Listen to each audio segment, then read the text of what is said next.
రైతు భరోసా పథకంపై నేడు కేబినెట్ సమావేశం జరగనుంది. తెలంగాణ రాష్ట్ర సచివాలయంలోని ఉప ముఖ్యమంత్రి బట్టి విక్రమార్క ఛాంబర్లో సమావేశం ఏర్పాటు చేశారు. ఈ కార్యక్రమంలో మంత్రులు శ్రీధర్ బాబు, పొంగులేటి శ్రీనివాసరెడ్డి, తుమ్మల నాగేశ్వరరావు పాల్గొంటారు. ఈ మేరకు రైతు బంధుకు సంబంధించి విధి విధానాలపై చర్చిస్తారు.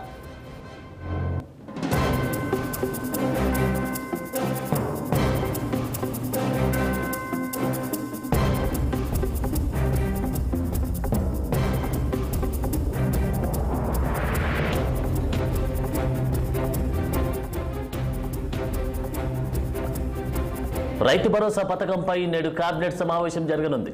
తెలంగాణ రాష్ట్ర సచివాలయంలోని ఉప ముఖ్యమంత్రి బట్టి విక్రమార్క ఛాంబర్లో సమావేశం ఏర్పాటు చేశారు.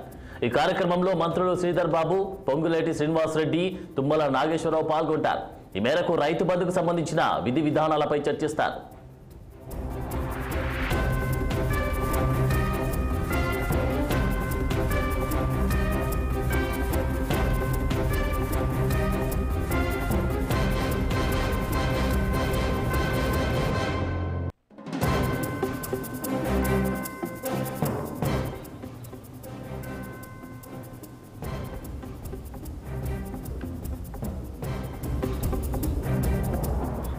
ఇక కేబినెట్ సమావేశానికి సంబంధించిన మరింత సమాచారం మా పొలిటికల్ బ్యూరో చీఫ్ రామ్ అందిస్తారు. రామ్.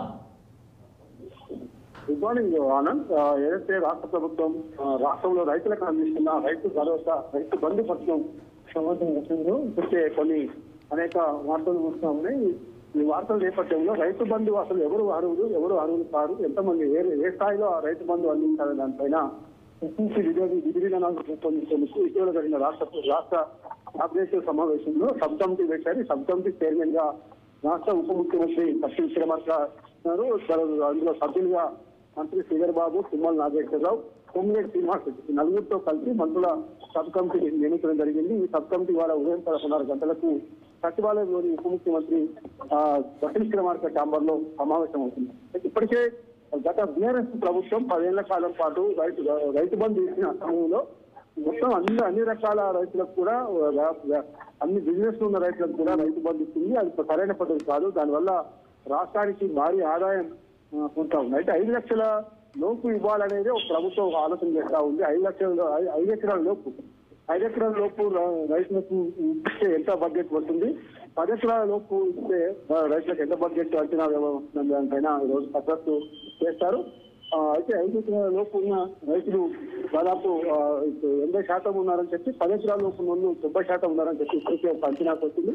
ఇవన్నిటిపైన కూడా త్వరలో ఈ విధివిధానం రూపొందించి అవసరమైతే ఇక రైతు సంఘాలతో, ఈ వ్యవసాయ కార్మిక సంఘాలతో కూడా భేటీ అయ్యి విధివిధానాలు రూపొందించేందుకు సబ్కమిటీ ద్వారా ఒక సూత్రప్రాయంగా సమావేశం కానుంది. ఆనంద్. Thank you Ram.